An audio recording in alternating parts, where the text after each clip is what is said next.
I spent from 17 to 20 in and out of a state institution for mentally ill chemical abusers. I dealt with some mental illness. I was a full-blown drug addict by the time I was 14 or 15. The only thing I ever had prior to that I loved was wrestling. Is it discipline, money, or just the love for the martial art? What was your motivation at that point? When I look back now, my motivation was I thought the only thing worthy.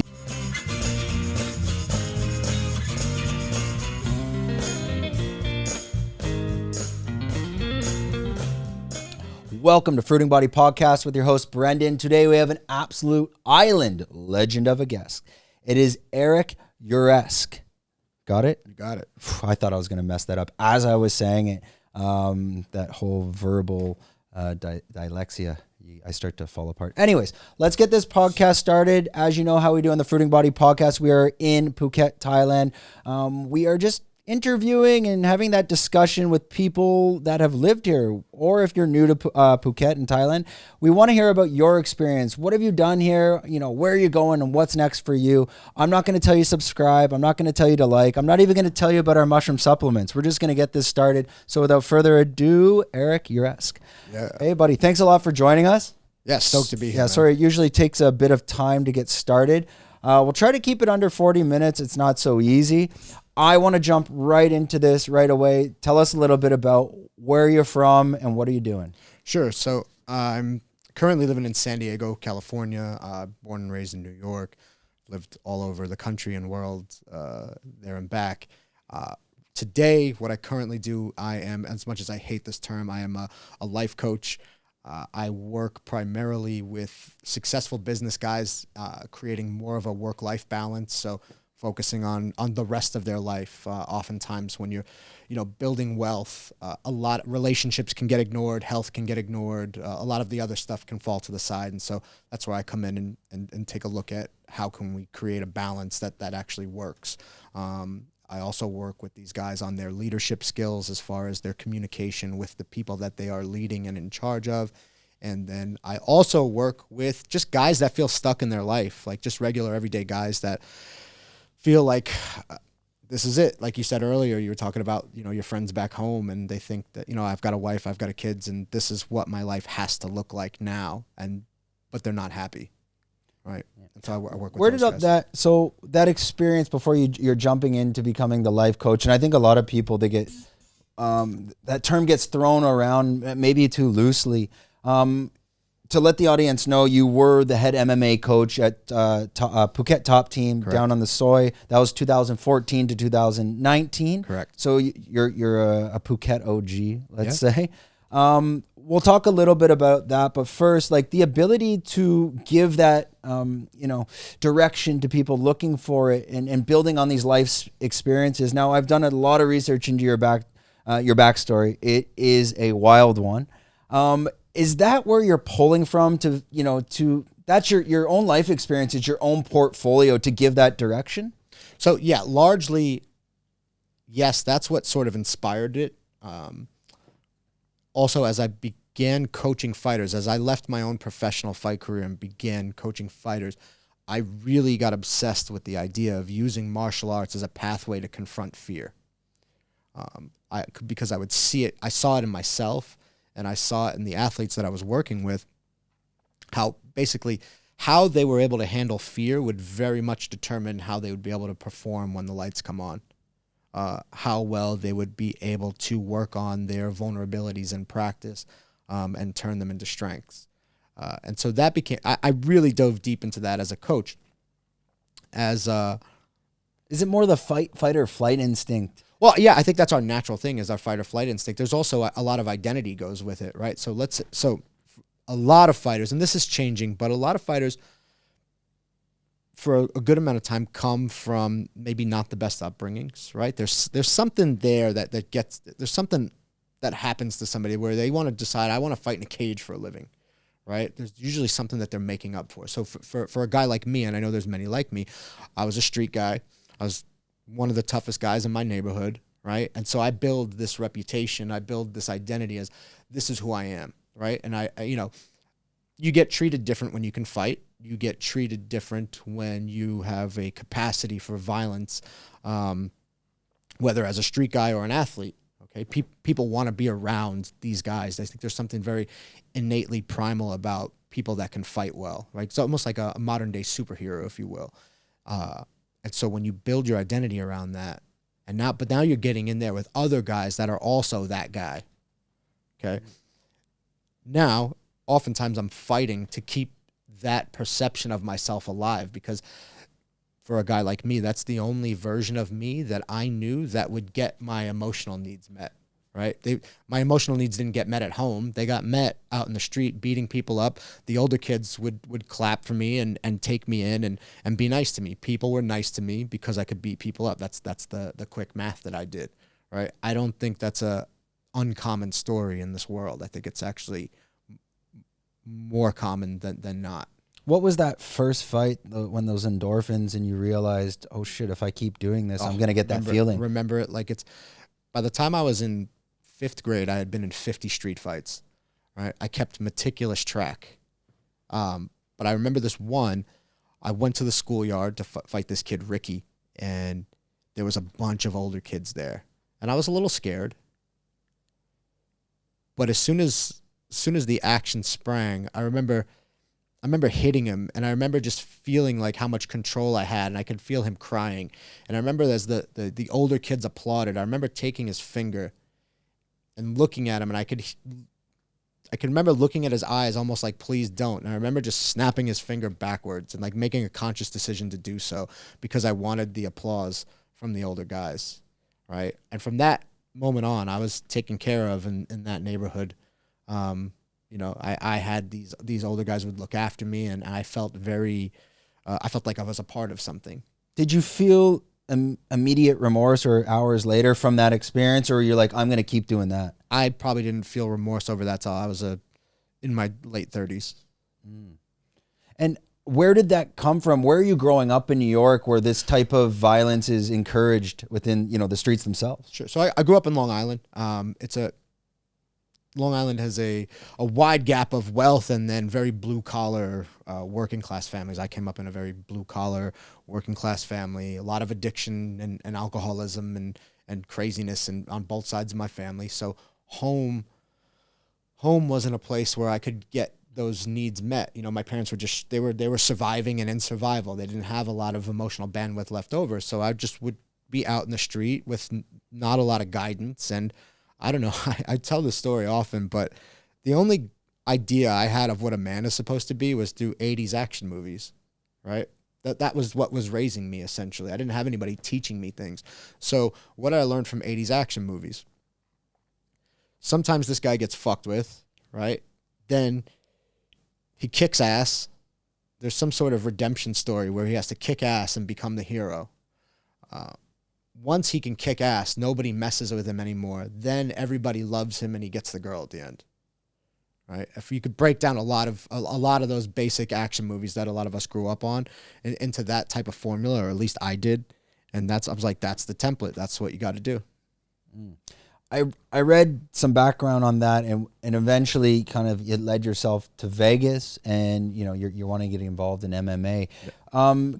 Take us through the long part of that story, like the whole transition from fighting like as a child and, transitioning now into a sport, making it a career. How did you make that decision? What were those milestones along the way? So I was in I spent from 17 to 20 in and out of a state institution and a group home for mentally ill chemical abusers, right? It was a MICA unit. So I dealt with some mental illness and I was a full-blown drug addict by the time I was 14 or 15. So from 17 to 20, I'm spending a lot of time in these facilities, right? Getting, medical care and all types of like behavioral modification. As I'm graduating, I'm about 20. I start going. The only thing I ever had prior to that I loved was wrestling. Okay, I got to wrestle for a year and a half in high school, and I loved it. I just couldn't keep myself out of trouble long enough to stay in school with normal kids. So, but I was talented, and I knew, okay, I'm going to try this out. So I started going into the city, New York City, and doing Greco-Roman wrestling with a Russian team, all Russian immigrants. And I learned from a coach that was a coach for the Soviet Union during the 70s. And started to get pretty good. And then I started hearing about these underground fights in Manhattan. I got invited to go do one, and no gloves, no rules, no nothing. I remember beating this guy till his eyes rolled in the back of his head in a warehouse, and like, oh, this is it. You know, I always knew that I wanted to fight ever since I saw the first UFC. It was 1993, the first Royce Gracie fight. I was like, Jesus, like that's crazy that this dude can do that to these people. So I always knew that was somewhere in my head. I would rent the VHS tapes constantly, and I was just obsessed with it. I would cut school and go back to school to go in the computer lab so I could look up martial arts. So I would just be in the school, not in my class, but I was immersed in this universe. It was magical characters, you know, it wasn't everywhere yet. You could, the information, you had to go find it. And there was something really special about that too. So I started going to these underground fights. I started taking professional fights. And back then, honestly, the barrier to professional fighting was just to sign up and fucking do it. Like you didn't really pass a physical, and there's no training. Yeah, there wasn't a huge barrier to entry. And so I started fighting professionally, and then I moved out to Las Vegas. I started training with Mark Lehman at the Cobra Kai, trained with Randy Couture at Extreme Couture for 3 years. This is like 2006? 2006, yeah, exactly. And so I'm going through those gyms, and I eventually come back to New York, and I'm not doing a whole lot. I end up going out to San Diego to train with Dominic Cruz and help him get ready for a fight. I flew out there.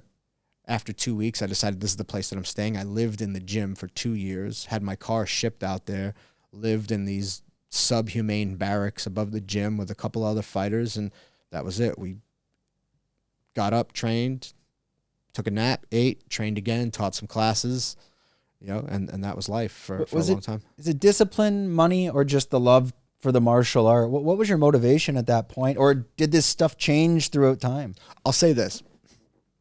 When I look back now, my motivation was I thought the only thing worthy about me was that I was good at fighting, and that I had to grow into this image that I had for myself. Otherwise, I would lose the right to have anything that I feel good about myself about. So it was a character. It was what I thought I needed to be, and when that's all you've got, a lot of us will fight like hell. We will we will sacrifice so much, right? I think through my 20s, I'd be shocked if I made more than like $30,000 a year in any of those years, and that would be on the high end. I made enough money to live and train, and that was it. You weren't thinking about the money at those times. You're really focused on the image. Yeah, well, you're thinking about how much money you don't have, right? You definitely, when you're broke, like, you're thinking about money all the time. But I'm willing to endure this because of the hope that I have that one day I can become this thing that I think I need to become. It sounds like that thing, you're talking past tense. So when did that image of what you wanted to be disappear, and what took for that image to let's say, mold into something new? I was living in Thailand. I had been here for a year as a fighter, and I was also kind of like the team captain. So I was essentially coaching everybody anyway, and we didn't really have a coach. And at top team. And I remember I had trained throughout my career. I had trained for fights that didn't go through. Twice it happened for 2.5 years, right? So that's 5 years I lost out of my career. I would train for fights, and either I would get an injury or my opponent would pull out. Mostly my opponent would pull out. So 2.5 years, that happened twice, right? It's so hard when you train for a fight that doesn't happen. There's no release point, right? There's no closure.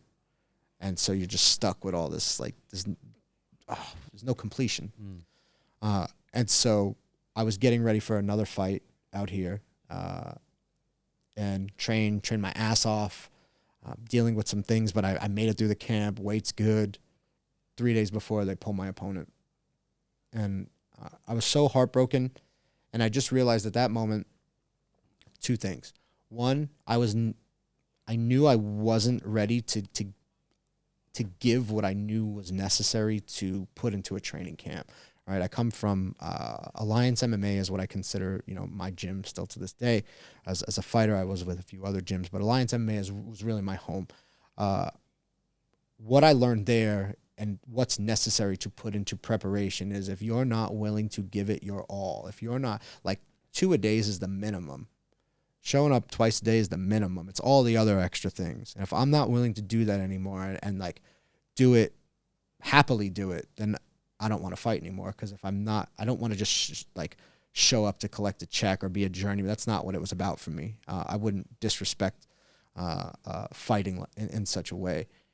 And so I knew then I was done. And the other thing is I just lost the chip on my shoulder. I said, I don't need this anymore. And I also saw, whatever I thought this was going to make me or bring me, if I was, whatever, got famous or became a world champion, I knew guys that were famous and world champions, and they weren't happy either. A lot of them were pretty miserable, actually. And so I just recognized, that's not what I need. I don't need this anymore. And I knew I had a talent for coaching since very, very young.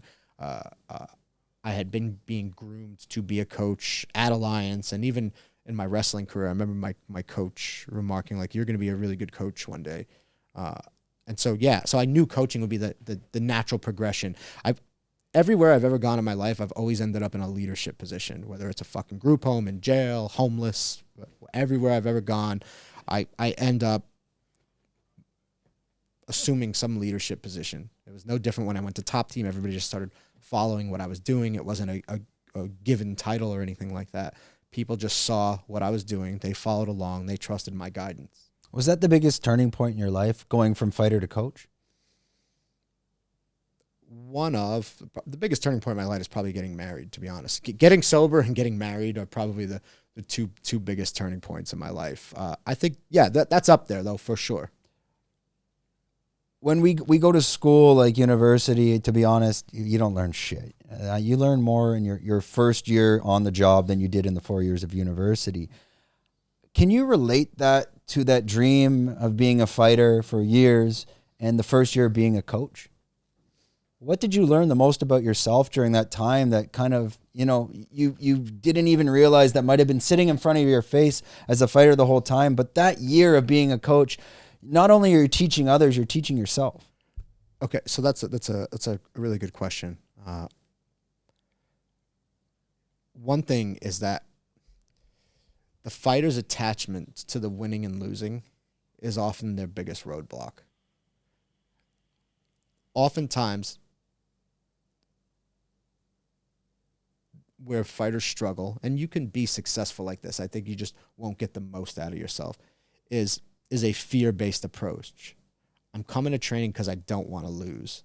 I'm coming to training because I don't want to be out of shape, right? The opposite of that is I'm coming to training because I want to win. I'm coming to training because I want to be in the best shape possible, right? One is based off what you want. The other is based off what you're resisting and what you don't want to have happen. And it can be hard to see that in yourself, but when you step back and you're observing these young men and women, and you see a lot of times that's the primary motivator for a lot of these guys. That took me back a little bit. And so what I realized that often what we're resisting is what we're afraid of it, right? Otherwise I wouldn't resist it. And it's when resistance is the motivation, I don't think you get the highest expression of martial arts out of yourself. That's not to say you can't win like that. It's not to say that you can't be a world champion like that. I just believe you won't get the purest expression of yourself from that. How do you change the motivation so it's not just conscious, but it's subconscious and it's real? Because maybe the motivation is, I do want to be champion, but you can't let that drive you because that's not you don't want that, to be chasing. So what would you tell fighters? Don't chase the belt. I know that is what you want, but you need to find a different motivation and you need to change it. What information or direction would you give them? So I don't think there's anything particularly wrong with chasing the belt per se as a long-term goal. I want to be champion. Okay, cool. But the first thing that I get to do and this is in any coaching, the first thing that I get to do is we get to get clear on what you want. Okay. So once we're clear on what you want, and okay, so from here, what's the distance, or what's what we call the gap between where you are now and where you want to be? Okay. So, what's in the way? What would need to have happened in order for you to get from here to there? There would need to be some probably self-assessment at that point. Well, my striking's not that great, or I need work on my wrestling, or I could be more confident in the fights. Like sometimes I start to fall apart mentally, my conditioning. These are where we get to assess. These are the things that are in the way. These micro things you need to work on. Yeah, these small steps, right? These things that I would need to become in order to become a champion. Okay, so from right here, right now, if I was to have the title fight today, would I feel confident? Okay, what would help me feel confident? So just that question, what would help me feel confident? Okay, then that makes very clear to me the things that I'm not confident about. Then we can start to get to work. And it's a daily process of me supporting them and growing that awareness. Okay, so I just want you to see this is, and I get to give them feedback. I'm noticing that you seem to be responding with fear in these particular situations during training. I notice you playing it safe in these particular situations in training. I notice you're unwilling to take risks. And without putting a right or wrong on it, do you think that's going to be the best path to get you where you're trying to go? So you're taking the larger goal and breaking it down into these miniature goals or things that people need to work on, and having them working on it individually. Otherwise, maybe you're getting overwhelmed on a large goal and not understanding the steps along the way. Yeah. We need bite-sized, tangible pieces, small victories on the path to this bigger thing. Did you see most fighters, they don't have that thought process, and maybe the more elite fighters, you can see they've already got a hold of that process without having to have too much direction? There's guys that are going to be great no matter what. But outliers are always going to be outliers, right? So how I would coach that person, maybe that would be a little bit different. What I'm interested in is what about the person that could be champion, right? But it's not a clear thing that's not going to happen just on its own, right? There's things that need to take place in order for this person to become a champion. Can you grow this person into a champion? That's what's fascinating to me, right? I believe Conor McGregor would have been Conor McGregor with any coach. I don't give John Kavanagh any credit for that. I think he hasn't produced anybody really worthy since. John Kavanagh's a jiu-jitsu guy. Conor McGregor's not a jiu-jitsu guy. He's a striker, right? He's an anomaly. He's an outlier. He would have been great anywhere. And there's people like that come along, regardless of the coaching. Is that how now you're applying that thought process to the business world as well? And I think, to put it back on myself, it's the kind of, let's say, chasing the belt. I don't allow the money of the success of the mushroom business to dictate the direction of the company. Mm-hmm. And the one thing that I found that changed my life personally and in business was, don't look at your bank account and don't look at numbers, because they're actually not relevant. You need to look at the greater goal.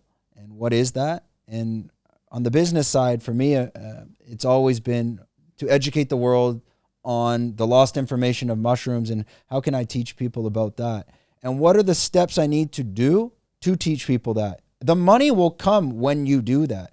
Right. But if the money is the goal, you're going to take the wrong direction to get to the money. Instead of, the direction should be, what is the idea? And that's kind of what has driven myself in the past 2 years, that changed everything. If you asked me 5 years ago, you would look at a bank account, and then every month you're like, okay, I have this much, and next month I want to have this much. And that was probably 5 or 6 years ago. And I changed my mind completely.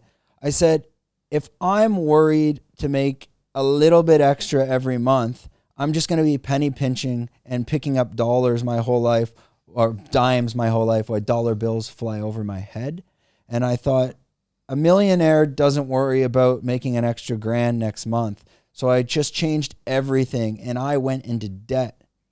as in like, okay, I'm going to spend this money let's see where this fucking goes. And if I get nothing, then I don't care. And I would come at it from a perspective like, so if you lose 10 grand and you want to be a millionaire, and if you're worried about 10 grand, you're never going to fucking be there anyways. 100%. And that's where everything changed in my perspective completely. And it's very strange because I've changed my perspective in that sense. But then I'll see other people out there that were like me, and I try to explain it to them. They're like, yeah, but next month I have to pay for this. I'm like, so?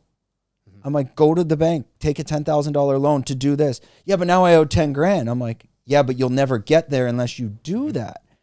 Yeah, but then I'll have the stress of 10 grand. I'm like, if you want to go to the next level, you have to take those risks. So kind of this long thought out, let's say monologue I'm having here is applying like your coaching lessons of the thought process to the business world. Can you talk a little bit about how you've taken your experience in working with fighters and now applying it to the business world and working with these clients? Yeah, absolutely. So I love what you were saying. So like what I'm hearing from you is you were more focused on the fulfilling aspect of the business and like really letting the vision of the business, not the money being the end all be all of the marker of success. It's a factor. It's there.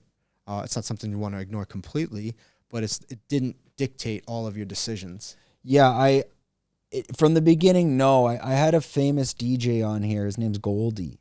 He pioneered jungle, and I had him on once, and he kind of changed my mind. And I went to his house, and he's doing art. And I'm like asking him, he's doing something on the business side. I'm like, oh, but what about this? How are you going to monetize that? He's like, I don't fucking know. I'm like, how do you not know the numbers? He's like, I have a business manager. Mm-hmm. I go, so what do you do? He's like, I make art and I want to do this. Mm-hmm. And as long as I do that, that bank account will just keep going up.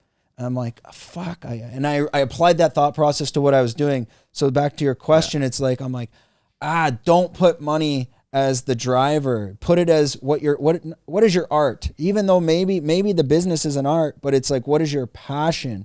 And what are the steps to make your passion, your vision actually come to fruition? And it's not so easy to articulate, but I can still see it all up here of where I see it going. And I've taken out money out of the equation. Yeah. See, I love this because I was listening to a Rick Rubin podcast not too long ago, and he was talking about, I just make things that I think are cool, and I don't give a fuck about like, oh, I want to make this so that people like it. I make what I like, and it's never steered me wrong. He talks about every creation is almost like a devotion to the divine, and I think that's such a cool way to look at things. I agree. It's like, I feel we're in tennis. I know this is hippy dippy, but like I have my vision of what I want to do, and I don't allow it to change. I might use some AI tech to help mold it because I prefer the opinion of the AI over someone else, because actually the AI is just an extension of me. Mm-hmm. And I can see it. Okay, I want to do mushroom educational content, but I want to make it fun and I want to do it my way. And that's it. It's the concept of whatever your vision is. And it's kind of like what we discussed a minute ago, I think before the podcast. I don't even overthink the first video we'll shoot. So we did a mushroom education video that we're doing. It's going to be fun, choppy, lots of reels, lots of ins and out. My guy will be like, okay, well, you got to write the script and we got to do that. I'm like, no, I'm going to write the script. We're going to do it. We're going to shoot it. I don't know what I need to change. And maybe on the 5th version, it will be the best one. I'm like, but if I overthink the first one, I'll never do the first one. Exactly. And that's kind of like to answer that divine message coming in. And it's just when that creative bug when you get bit by the creative bug, just do it. And it's even like what Gary Vee says as well. Gary Vee goes, I will create the content and I'll produce 20 pieces a day and I'll see which one is working. And then I'll lean into that one and I'll keep making that one better. Okay.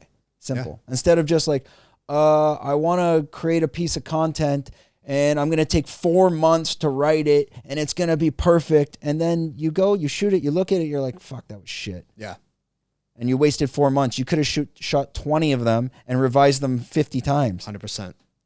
Yeah. So when I left Phuket, I didn't know what I was going to do. I didn't have any job offers I was in love with. It was like, oh, maybe we'll make a gym in Marbella, Spain. I had all these things coming, but nothing that I was like, yeah, this is what I want to do.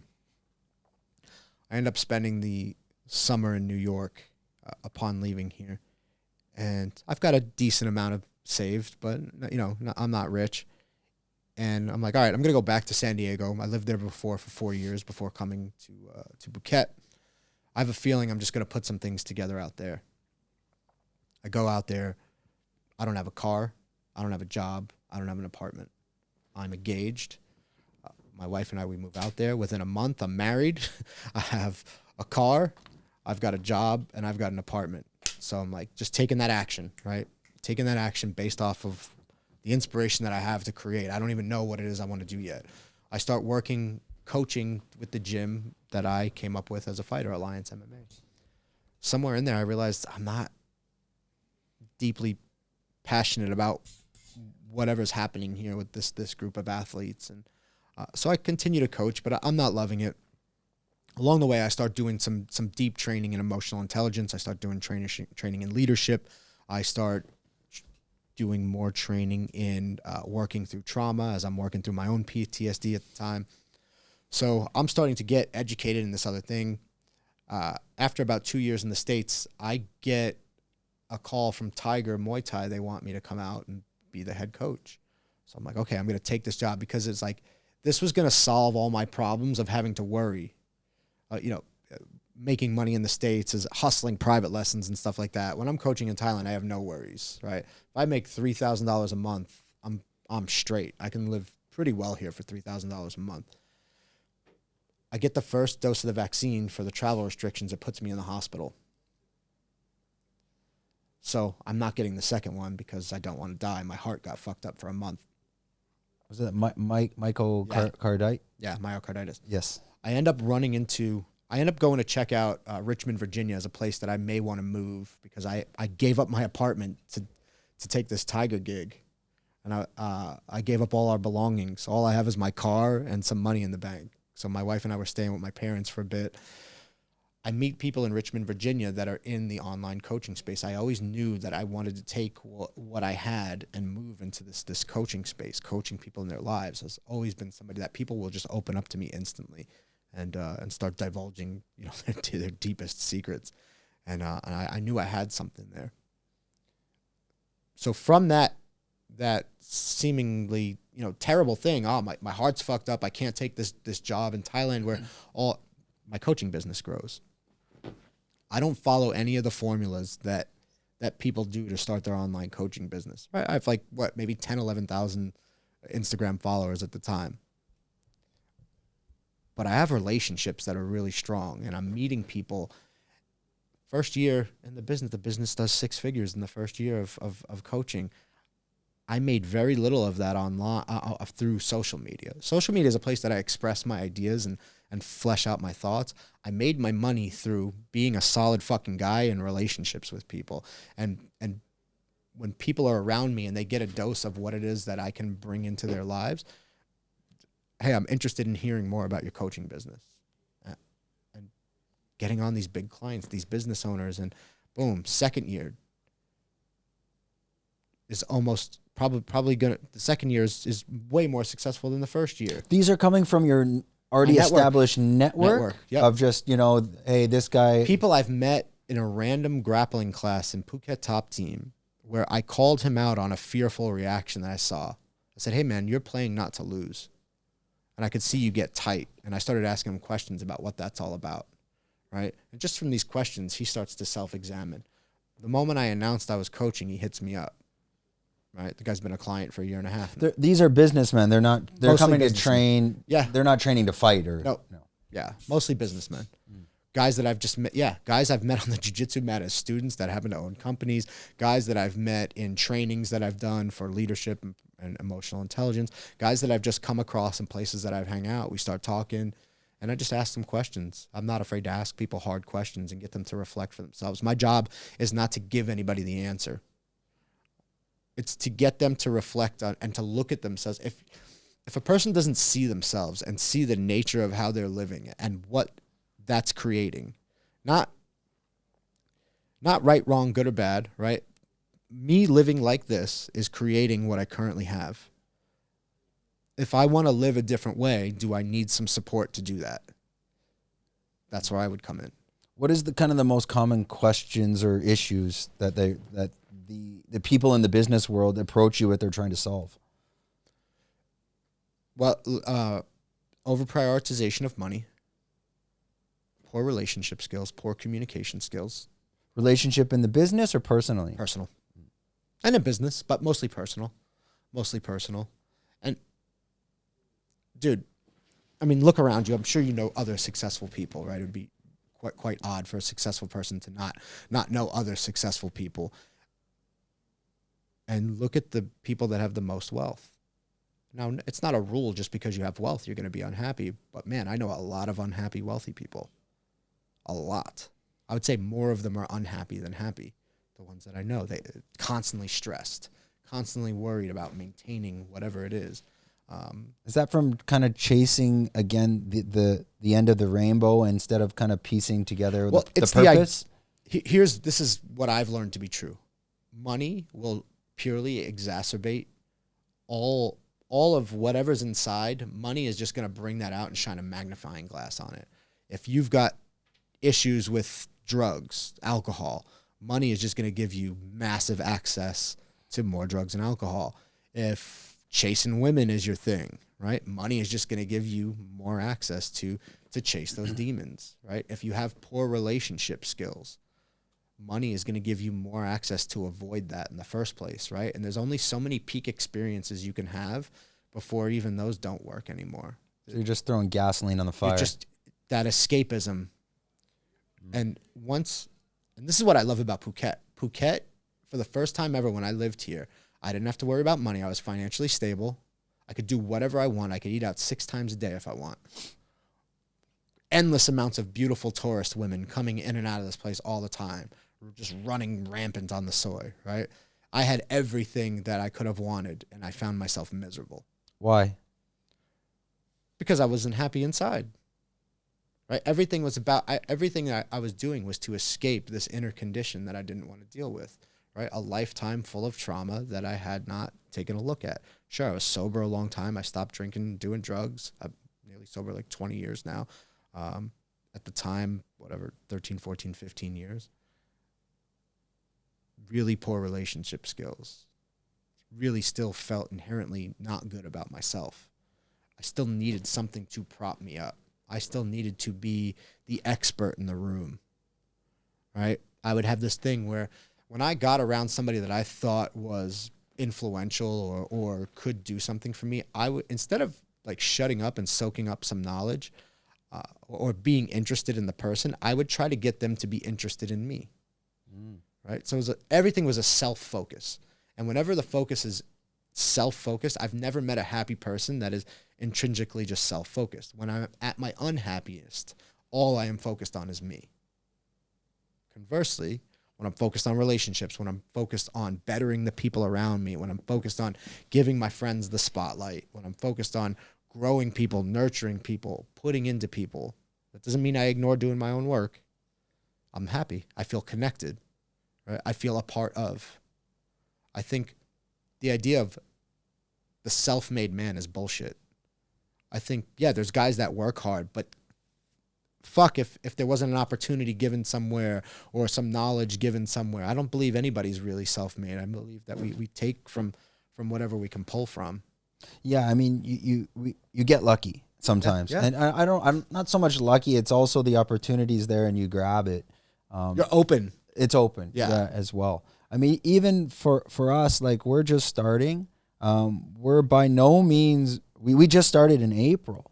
We're doing very well, but we're just cash flow rich. But we're negative, not meaning in a bad way. It's like tied up in inventory and marketing. We're building a brand. I mean, yeah, we could pull the plug on all this stuff and just start throwing money, putting money in the pocket, but then the brand just will never grow. Right. So for things like this, it's you really have to let the ego go as well and look at the bigger picture. When you're dealing with these, people that are having these personal issues, especially on the business side, is it the fact that they can't separate personal and business? So the sometimes the communication you have in business, you need to be a bit of a dickhead sometimes to a certain level, or things just don't get done, especially in Asia. And I can explain that a bit later.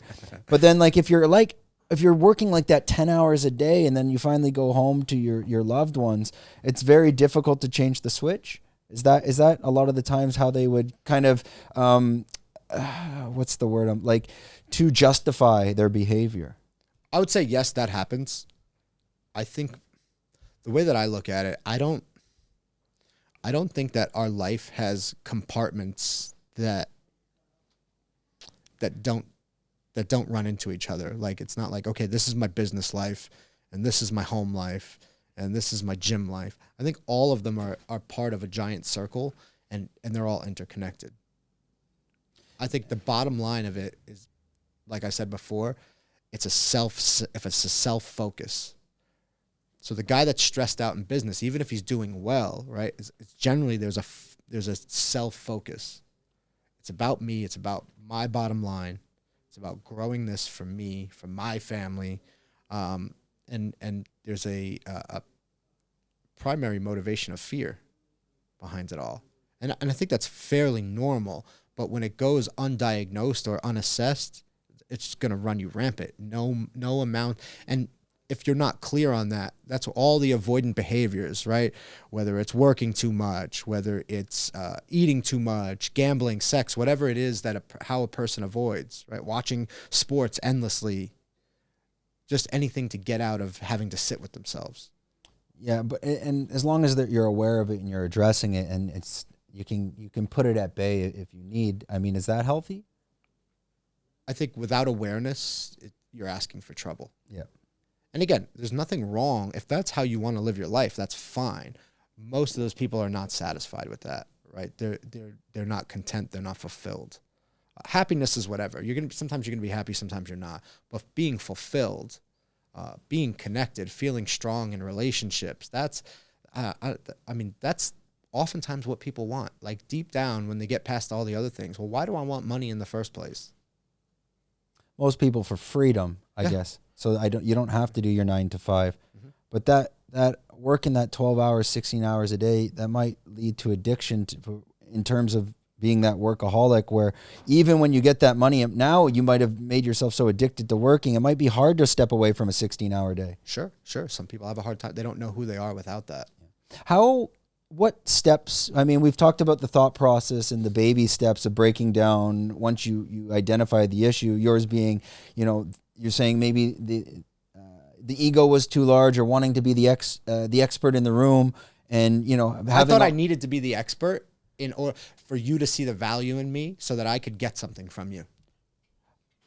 Okay, and whatever that value was you're looking for, so it's kind of a little bit of smoke and mirrors at the same time. Yeah, there's so much dishonesty in there. When you address that, okay, I'm aware of this is the problem. Can you walk us through the micromanaged steps you took to try to fix that behavior? Okay, so let's say I need to be the expert in the room.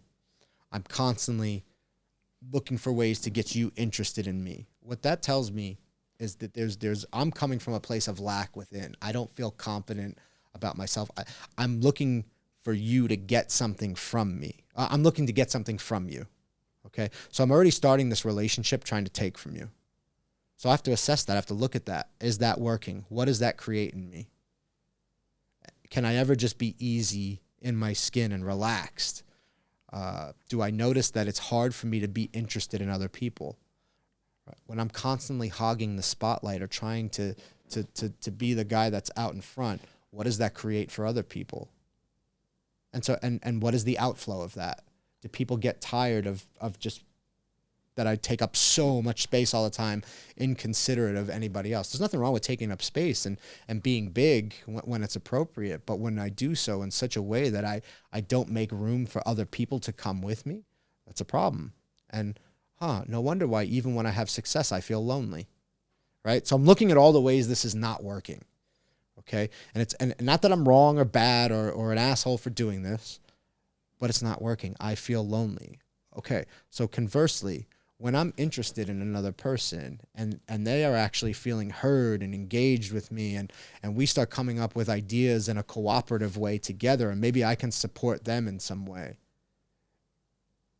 I love how that feels. I feel and so it's being conscious and aware of my behavior, of my natural of my sort of natural patterns, right? I'm not innately born just wanting the spotlight, right? It's just like I had some patterning that told me if I'm in the spotlight, my needs will get met. Is it difficult to suppress?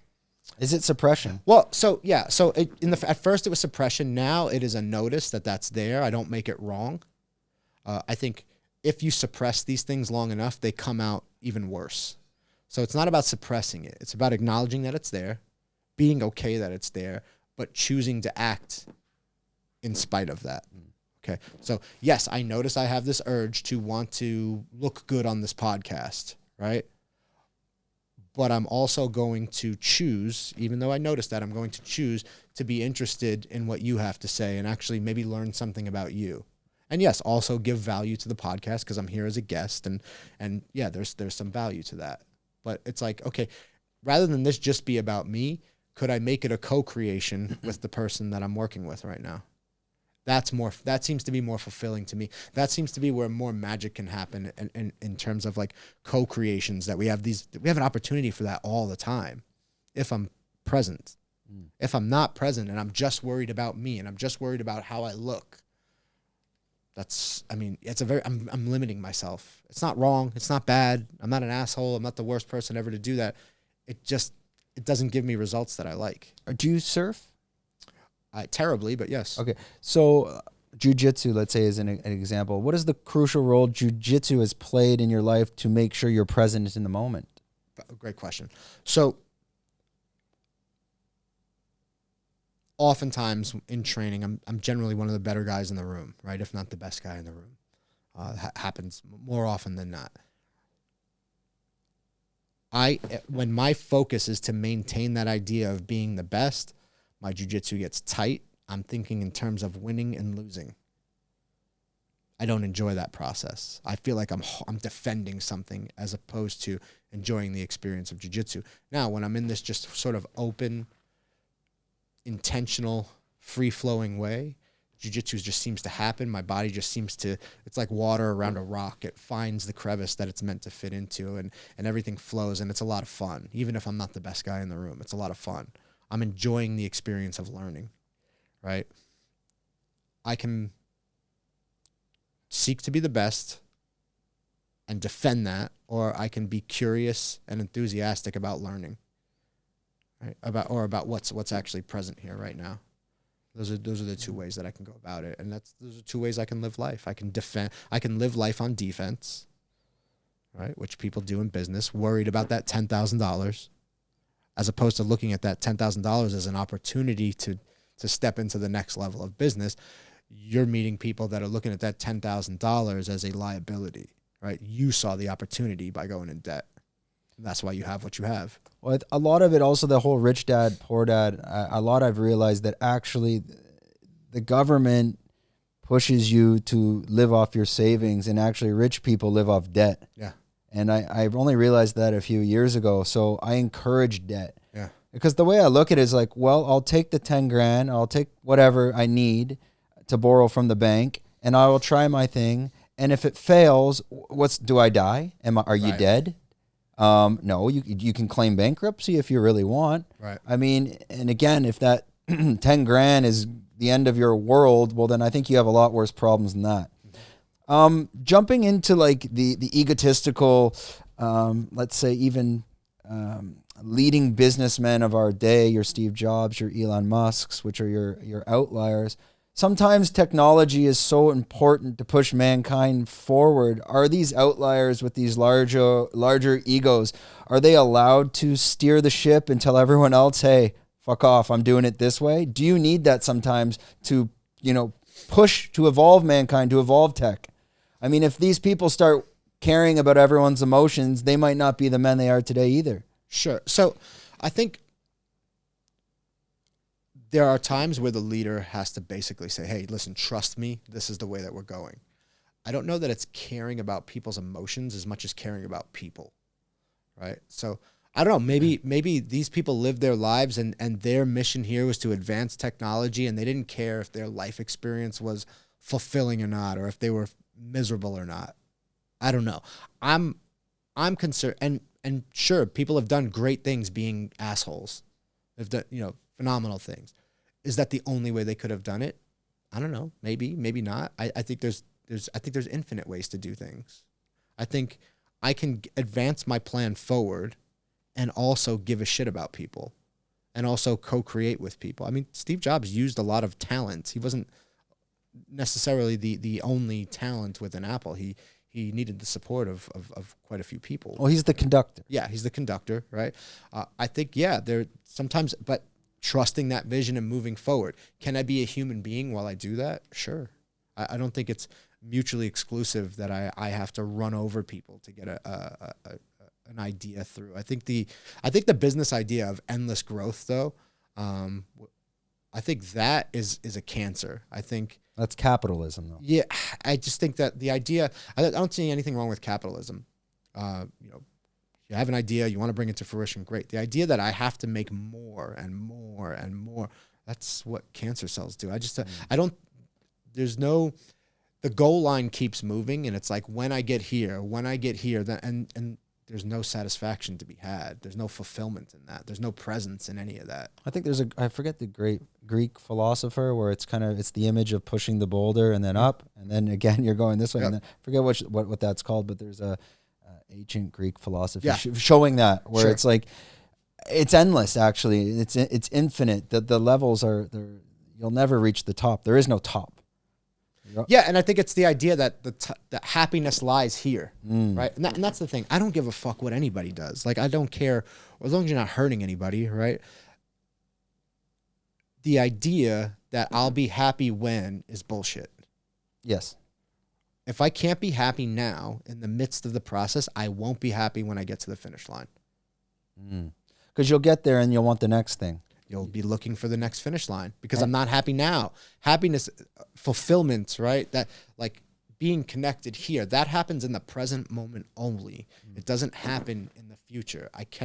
That whole idea is really what fucks people up, right? And that's what it's what happens with these business guys. Once I make enough, then I'll be able to relax. Do you think typically you set the goalposts, and when you're a few steps away, you set them a bit wider because you're like, wait a minute, I'm almost at my goal. Maybe subconsciously, I don't want to reach my goal. So I wanted 1 million. Oh, I'm so close. Wait, maybe I really wanted 10. And you'll never reach the goal. Yeah, no, I think that's exactly what happens because, as one of my mentors says, the map doesn't match the territory. We have the map. And the map is, once I get here, this will be okay. And so you're following this map, but that map's not taking you anywhere. It's not matching the territory that you're actually in. The fulfillment happens through being okay with what's going on right here, right now. Yeah, one of my mentors, he's like 75-year-old guy. He's done great in business. So I always go to dinners with him and just ask him questions. Sure. And he said, don't set any goals. If you set your business goal to 1 million, you'll never reach it. He goes, send it. He's like, I'm like, well, what do you set it? He's like, set it at 50 billion. I'm like, why? He's like, because you'll never reach it. So when you hit 10 million, you're kind of happy.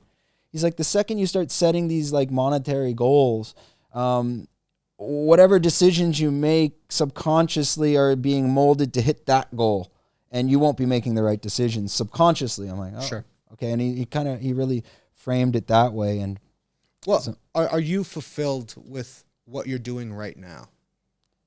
Yeah, I think the hardest part when you're in the process is like you can see the vision and certain things you want to execute, and you know how to get there, but it takes time. Mm-hmm. And you have like, maybe I know I have to do this. Let's say I know I have to put our product in Amazon in the USA. Well, I need 4 months of certification, and production is 4 months. So that part you can get a little bit of anxiety, but when you're aware of it, you have to just put it to the side. Totally. There's no amount of money or magic wand that's going to get me certification for this product, it has to go through a process that takes 3 months. So this is time that's fixed. I can't even throw $1 billion at that thing. Right. So that part is an interesting part of the process. Here's the second question. Once that happens, will you be any happier? No. It's more, it's the process, and where you're like, I just want to be there now. Right. But just notice that, right? Yeah. Notice like how we might think that just by getting, I'm not saying that you do think this, but it's just a good for instance. Once this phase of this moves to that, then well, what am I actually thinking is going to happen?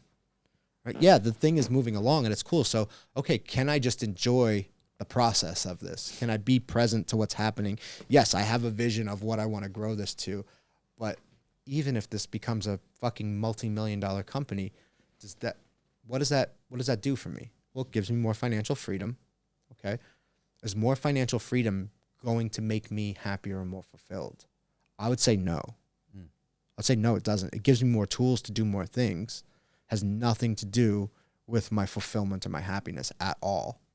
Right? Could I use it to, I could use it to, sure, invest in other people and do things to better the world and do things like that. And even that is not going to completely fulfill me if I'm not doing the work inside to have that fulfillment, you know? Yeah. Most of the time I don't really look at the next goals as well. It's like, I don't know where I'll be in 2 years and what I actually want. I mean, for me, the whole motivation, the whole reason one of the main reasons I started this business as well, the podcast was out of pure boredom during COVID. We didn't have much to do, and we said, let's build a mushroom company, and I want this product. It doesn't exist here. It's great for Alzheimer's, all this stuff, and it's not here. I'll make it. I want to make it my own. But the whole goal as well was, Bitcoin's probably going to 250,000. It's 26,000 now. I need another revenue stream to get complete like generational wealth. So I'm like, I'm going to build a brand and put all my profits into Bitcoin. And I saw Michael Saylor doing it on MicroStrategy. I truly believe like there will be a day I can see. I want to say I would do a TED Talk. To be honest, I never would do a even if they asked. But I mean, I truly believe all businesses will have Bitcoin on their balance sheets. It will be part of like business 101. And because that's my vision and it hasn't changed, and it can easily change. You can see the price go up and down. You want to back out, but no, I truly believe that I want to put all my profits just into Bitcoin, and that's going to give me financial freedom. And at the end of the day, like, it's not about the money so much. It's like, I just don't want to work because I just want to golf twice a day. Right on. Yeah, I can't be mad at that. That's literally it. And like, my only dream is like, I want to be able to travel the world and play at all the golf courses, because there's something magical when you go to another country. The golf courses show like it is a bit plastic, but it's so gorgeous. Some of these golf courses, and I know golf can be competitive, but golf is one of my favorite sports. It's kind of like a rich man's hike, but you connect to nature so well. When I used to golf 6 days a week, and that was the happiest I've ever been. Right. I'd wake up at 5:30 in the morning. I'd be hitting balls at 6. I'd come home at 8:30. I'd have lunch. I'd go out again. And it's just the feeling of just walking around in nature, and the sounds, like, it's just so silent and tranquil, and you disconnect from everything because you're so present in the moment. Right. Well, it doesn't surprise me. I'm not a golfer, but my understanding is that human beings derive their a lot of our meaning through challenge, right? And so golf, being this almost meditative, have a meditative quality to it with a challenge, right? And so you're constantly being challenged. If golf was easy, I don't think it would be as enjoyable, at least my understanding from the people that I talk to. It wouldn't, if it was super easy, but it's because it has to be worked towards so much, and because it's so challenging, and all those factors come into one thing, right? You get the nature aspect, the challenge, the quietness, the meditative aspect, all those things. I could see how that is quite fulfilling, how a person could be very at peace or happy, being that's a frequent part of their. And you escape your daily life as well, and it's an interesting sport. Like with my girlfriend, like we'll go together, and I mean 18 holes, it's 10K, Yeah. And if you ask me to walk 18 holes today, my knees are going to be a mess tomorrow. My feet, ankles will be swollen. But when you do it 5 or 6 days a week, golf was the best shape of my life. I was like 82 kg, walking 10K a day. Right. Now I'm like 94. And it was just, I found it's like you're fasting and you're teeing off before you eat, and you're not really too hydrated. I don't know. For me personally, golf is one of the best sports out there. And that it's kind of like scuba diving as well. When you go to these other countries, it's part of the world that you can only see if you do that sport. If you're doing scuba, you'll only see that maybe in PP. If you're golfing in South Africa, you're only going to see the golf course there. Instead of the average tourist is just going to those same tourist spots. Sure. So that's kind of my motivation behind it. Right on. That's cool. Yeah. Before we wrap this up, wow, we went an hour for sure. And we didn't go too deep, and that's okay. I wanted to end this, but it might go another 10 or 15 minutes. You're a rare breed and an OG, as in coming from Phuket, but you were here in 2014 to 2019. You left and came back. Can you give us your experience of, the feeling? And I think that's most Farangs or expats' fears, and it's one of mine, ever leaving this place and going back to the Western world. I'll never do it. It scares the shit out of me. You've done it. Were you scared leaving? What drove you to leave? And when you were there, what drove you back? So I felt like I hit my ceiling here towards the end of 2019. I just okay, something internally was just telling me it's time. And that's always how I listen to everything. I just have this internal knowing that it's time to make a move of some sort.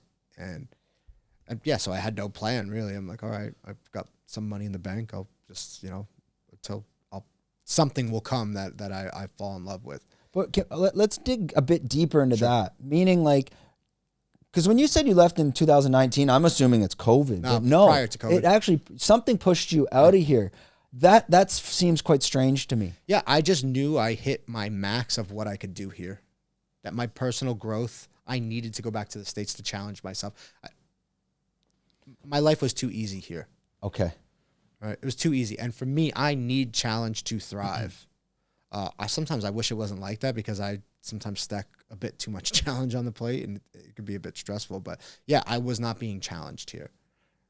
I could, collect my salary, do a bunch of private lessons, live like a successful drug dealer in Phuket, and just cash everything, and it was cool. Like life was easy, no stress, but I was not growing, and that wasn't okay with me. So I knew I needed to go home. I didn't know why. All the reasons why hit me on later on. Right? I started experiencing PTSD symptoms that I never experienced upon leaving here.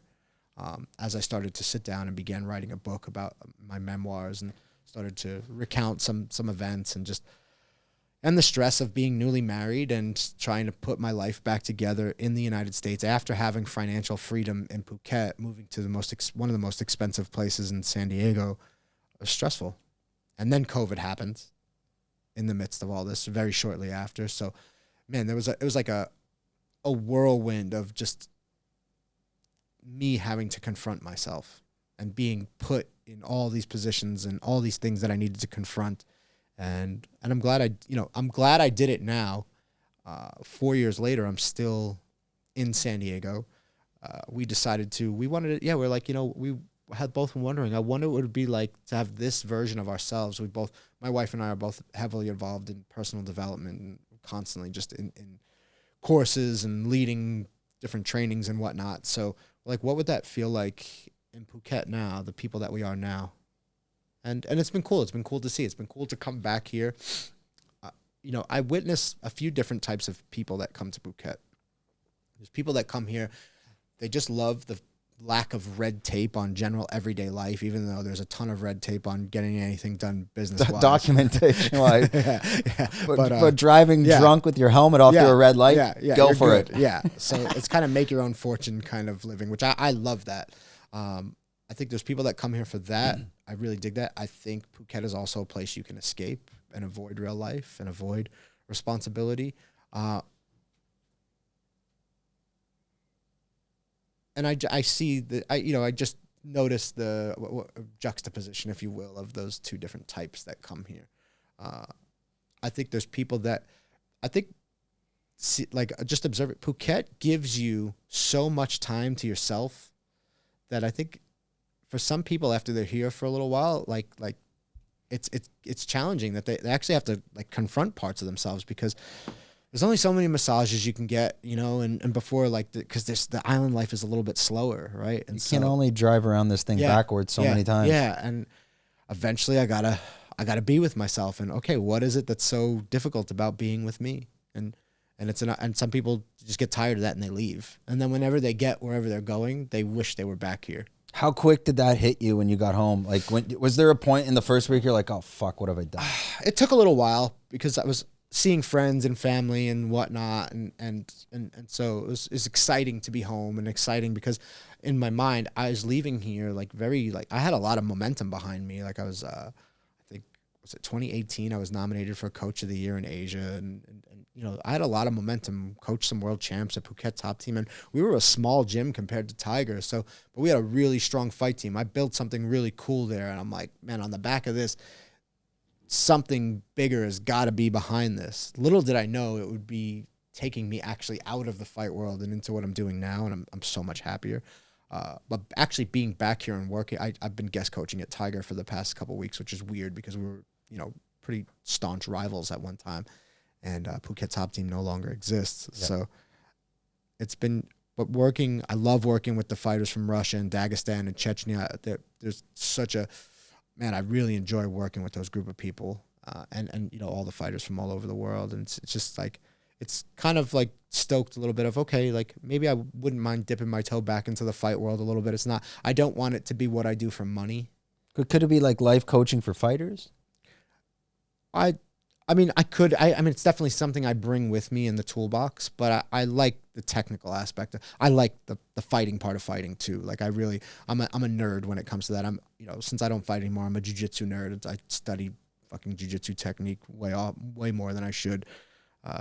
So I quite enjoy that aspect of it, the technical work. And also, and challenging the fighters in their emotional state and challenging them with their fears and how they handle fear and how they handle the different aspects of fighting and the stresses of fighting. I really enjoy that. So you're saying before we started the podcast, you're actually contemplating, you know, this is kind of a vacation, but a feeler as well. Yeah. Do you see yourself coming back here? Like how long would that actually take you to make that decision or move? Yeah. So I see myself moving back to Thailand permanently? No, I love San Diego. But I do see an opportunity to spend more time here, right? 2-3 months out of the year, maybe winter here, you know, seeing what that looks like. And it's giving me some ideas for businesses. I'm like, some retreats would actually be really fucking cool here. You know, with the work that I do, I could probably put on some cool retreats here. And so I see some opportunities. It's been real. There's always my favorite thing about Phuket is the networking. Mm-hmm. The best networking in and out of meeting people from every facet of life, from all over the world. I think it's so cool. Have you dabbled in plant medicine like psilocybin, ayahuasca? I mean, we've already done that's probably a 30-minute conversation. We'll touch upon it quick. And I mean, I'm a huge proponent. And if you're back again, I think that's where I kind of was leading with the whole retreat side. Yeah. What's your experience with psychedelics, DMT, psilocybin, ayahuasca? I think psychedelics are fantastic tools. Yes. You've done lots of experience. Okay. Yeah. I think they're great tools. I don't think they fix anything. Other than possibly a boga, which I don't have any experience with, but I've heard that's actually like readjusted people's for opiates and lots of different things. But I think they give us perspective that we may not be able to achieve otherwise. And it's like anything it's almost like from that perspective as a goal that I would like to get to. Right. Mm-hmm. It's not a perspective that I may be able to keep upon leaving it. Maybe I hold it for a little while after, but then I get to look at, okay, that perspective and my current perspective, what's the space between me here now and arriving to that perspective, which I think is actually more in line with what I would believe if I didn't have this fear in the way. Yeah. I find it shines light on whatever you need to address. Yeah. But at the end of the day, I mean, I've dabbled with psilocybin. I've done ayahuasca, but psilocybin I find is more powerful, to be honest. and doing the Terrence McKenna hero doses as we have them up here. It shows you and brings light to whatever you need to address. But if you don't address it the next day, what was the point of doing it? You got to integrate. You have to. Yeah. So integration, that's a big part of my coaching work. It's why I generally work with people on 12-week contracts. Like I don't really do one-offs. If we're going to work, we're going to do deep work. And I talk to my clients in between our calls so that we're integrating the tools and lessons that we have in each call into real time, real life. They're not hanging in between calls. Like you're giving them homework and following up. Following up. They have access to talk to me in between calls. So, hey, this conversation's coming up with my wife. Do you mind jumping on a call so we can ground for it? Just want to, just get myself in the right space so that this can be productive. Interesting. Okay, well, we're gonna wrap it up there. We got another guest coming. Cool. We probably did an hour 10. It's so I don't know how people can do interviews in less. Like even That's that, hard, I honestly could go another 45. Yeah, easy. But the hard part is, and before I wrap it up, the hard part is like I've done a couple back-to-backs. We're trying to do more, so I want to take a month off podcasting and just have like 10 in the bank. Right. And it's like when you do the doubles, the next one when that's done, it's like you were teaching a class for 3 hours straight. It's exhausting. It's exhausting, dude. Very exhausting. Yeah. So I noticed that, if you do the first one, you try to keep it under an hour because the second one, it's like, I'm going to burn out. Anyways, I try my best. I'll give you some of this stuff. I take this nootropics focus stuff. This really helps with the podcast. Sweet. It's the L-theanine that keeps me going. Before we wrap it up, I'm just going to kick it over to this camera. So if you can kind of let everyone know, and we'll put links in the description of where they can find you. And if specifically of what should they be looking for? Why should they be reaching out to you? Sure. So, the easiest way to contact me is through social media, Instagram, Eric the Gentleman. I put up lots of content that's people find useful. I've just constantly putting out my thoughts or the way that I look at things and different emotional processes that I work through personally, or just the way that I understand things, and people seem to find it really useful.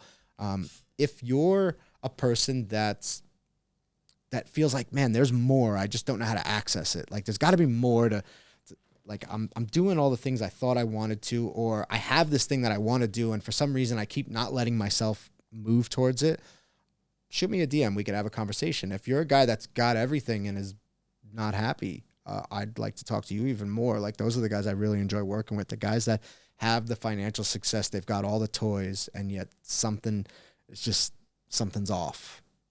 And they haven't been able to find the fulfillment. No amount of money has brought them there.